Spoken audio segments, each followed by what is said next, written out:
দেখেন ভাই ভাই একটু দেখেন।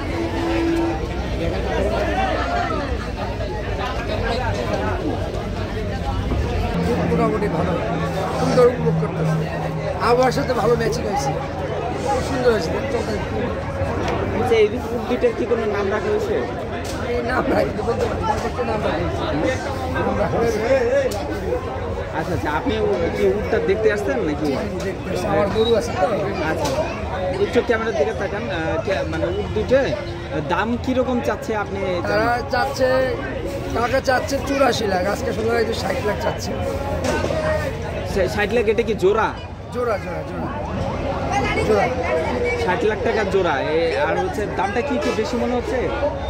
এই হিসাবে তো ওরকম বেশি না, একটু কমবে যদি নেয় তাহলে দামাদামির মাধ্যমে একটু কমবে, এই দামে তো বিক্রি হবে না। আচ্ছা, একটা জিনিস, বাংলাদেশে তো 1 কোটির উপরে আমরা গরু দেখছি, সেক্ষেত্রে উটের দাম 60 লাখ খুব কি বেশি মনে হচ্ছে কিনা? না না, বেশি মনে হয় না। হ্যাঁ, বেশি মনে হয় না। একটু বলবেন গরুর ব্যাপারটা তুলে বলবেন একটু। গরু তো 1 লাখে বিক্রি হচ্ছে, 1 কোটি। গরু 1 লাখও বিক্রি হচ্ছে, 10 লাখ টাকাও বিক্রি হচ্ছে, 8 লাখও বিক্রি হচ্ছে, গরু বুঝে আর কি। কোটি টাকাও তো বিক্রি হচ্ছে নাকি? কোটি টাকায় গরু বিক্রি হচ্ছে। গরু কালকে আমার একটা আসছিল 3টা ব্যস্ত 9,70,000, 3টা বিক্রি হচ্ছে, মোটামুটি কাস্টমার নিতেছে। সেক্ষেত্রে আসলে গরুর দাম যদি এত হয়, উটের দাম কি 60 লাখ ঠিক আছে কিনা? আর তো কমবে, 60 লাখ তো চাইছে, কমবে একটু, দাম অবশ্যই কমবে। ঠিক আছে।